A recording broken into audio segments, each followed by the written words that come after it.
Halo semuanya, perkenalkan nama saya Ahmad Habib Cendikia. Saya merupakan mahasiswa Teknik Geologi Universitas Pertamina. Di sini saya akan membahas soal OSNK Geografi tahun 2024, nomor 1 hingga nomor 4. Kita masuk ke soal nomor 1. Orang-orang Eropa pada masa lampau acap kali mengkategorisasi wilayah Asia dan Afrika Utara secara relatif dari posisi geografis Eropa. Sebagai contoh, terdapat istilah Timur Dekat, Timur Tengah, dan Timur Jauh. Entitas geografis berikut yang tidak termasuk dalam wilayah Timur Jauh adalah A. Semenanjung Kamchatka, B. Pegunungan Zagros, C. Sungai Amur, D. Pegunungan Verkhoyansk, E. Gurun Taklamakan. Kita masuk ke pembahasan nomor 1. Jawaban yang betul itu adalah B. Pegunungan Zagros. Kenapa? Di sini kita jelaskan dulu, ada wilayah Timur Jauh itu adalah istilah geopolitik yang digunakan untuk merujuk pada Asia Timur dan Asia Tenggara. Wilayah ini mencakup negara-negara seperti Jepang, Cina, Korea, hingga negara-negara di Asia Tenggara. Coba kita masuk ke soal yang ABC yang A, itu Semenanjung Kamchatka. Itu terletaknya di Rusia. Rusia itu termasuk di Timur Jauh, dekat dengan Asia Timur. Yang B, Pegunungan Zagros itu terletak di Iran, yang merupakan bagian dari Timur Tengah, jauh dari wilayah Timur Jauh. C, Sungai Amur itu mengalir di perbatasan Rusia dan Cina, itu termasuk dalam Timur Jauh.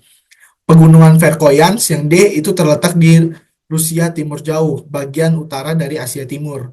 Yang terakhir, Gurun Taklamakan itu terletak di wilayah Xinjiang, Cina, dan dianggap bagian dari Asia Timur. Oleh karena itu, Pegunungan Zagros tidak termasuk dalam wilayah Timur Jauh. Lanjut soal nomor 2. Gambar berikut ini memperlihatkan kesesuaian jenis mangrove dengan rezim pasang surut di suatu wilayah pesisir ekosistem mangrove. Posisi tertentu suatu spesies dalam suatu komunitas dan habitat yang ditempatinya sebagai hasil adaptasi struktural yang dicapainya lewat penyesuaian fisiologis dan pola tingkah laku khusus dalam memanfaatkan secara baik potensinya disebut sebagai A. Ekosistem, B. Habitat, C. Relung ekologis, D. Jaring makanan, E. Adaptasi lingkungan. Pembahasan soal nomor 2 itu jawaban yang betul adalah C, relung ekologis. Kenapa? Karena secara definisi, relung ekologis itu adalah konsep yang merujuk pada peran dan posisi suatu spesies dalam ekosistemnya. Hal ini mencakup seperti adaptasi struktural, bagaimana organisme memiliki fitur fisik yang membantu bertahan hidup. Yang kedua, adaptasi fisiologis, proses internal seperti metabolisme yang sesuai dengan lingkungan.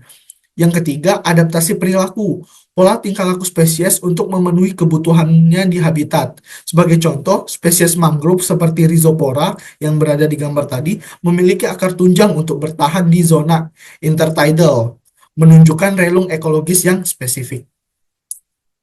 Lanjut kita soal nomor 3. Dalam konteks geografi pembangunan, bagaimana faktor sosial, politik, dan lingkungan saling berinteraksi membentuk lingkaran setan kemiskinan dalam menghambat upaya pengentasan kemiskinan dan pembangunan sosial ekonomi. Yang A, faktor sosial, politik, dan lingkungan secara independen memiliki dampak minimal terhadap kemiskinan yang terutama disebabkan oleh kegagalan ekonomi makro. B, diskriminasi sosial, ketidakstabilan politik, dan kerusakan lingkungan saling berinteraksi memperkuat siklus kemiskinan dengan membatasi akses terhadap sumber daya, peluang ekonomi, dan memperburuk kondisi hidup sehingga menciptakan hambatan multidimensi terhadap pengentasan kemiskinan. Yang C, meskipun faktor lingkungan mempengaruhi kemiskinan, faktor sosial dan politik cenderung memiliki pengaruh yang lebih signifikan dalam mendorong pertumbuhan ekonomi dan pembangunan sosial. Yang D, hanya faktor sosial seperti diskriminasi berdasarkan jenis kelamin atau etnisitas yang secara signifikan mempengaruhi kemiskinan, sementara faktor politik dan lingkungan kurang relevan. Yang E, fokus utama dalam pengentasan kemiskinan harus pada pengembangan infrastruktur fisik, sedangkan faktor sosial, politik, dan lingkungan hanya perlu ditangani setelah pertumbuhan ekonomi yang substansial tercapai. Jawaban yang betul itu adalah B, diskriminasi sosial, ketidakstabilan politik, dan kerusakan lingkungan. Pembahasannya, lingkaran setan kemiskinan menggambarkan bagaimana faktor-faktor multidimensi saling memperkuat dan memperburuk kemiskinan. Yang pertama itu adalah faktor dari diskriminasi sosial. Misalnya, Kelompok marginal seringkali tidak mendapatkan akses pendidikan atau pekerjaan yang layak. Faktor kedua itu ada ketidakstabilan politik.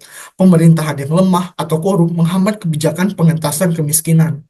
Faktor ketiga itu adalah kerusakan lingkungan, bencana alam, deforestasi, dan polusi memperburuk kondisi masyarakat miskin yang bergantung pada sumber daya alam.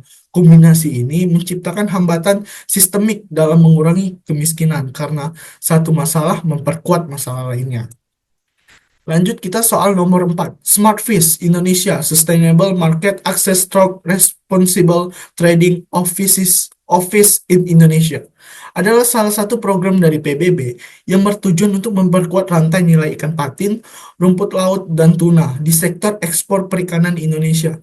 Program ini adalah salah satu upaya untuk mewujudkan salah satu tujuan pembangunan berkelanjutan yaitu A. Tujuan ke-13 perubahan iklim, B. Tujuan pertama tanpa kemiskinan, C. Ekosistem daratan, D. Energi bersih, E. Ekosistem laut. Jawaban yang betul adalah E. Ekosistem laut. Karena program Smart Fish berfokus pada keberlanjutan rantai nilai perikanan seperti ikan patin, rumput laut, dan tuna. Hal ini sejalan dengan SDGs tujuan ke-14 yaitu kehidupan di bawah air yang bertujuan untuk pertama melestarikan dan menggunakan sumber daya laut secara berkelanjutan. Yang kedua, mengurangi polusi laut termasuk sampah plastik. Yang ketiga, mendukung mata pencaharian masyarakat pesisir. Yang keempat, program ini juga berupaya memperkuat ekspor produk perikanan Indonesia secara bertanggung jawab. Sekian pembahasan dari saya. Terima kasih.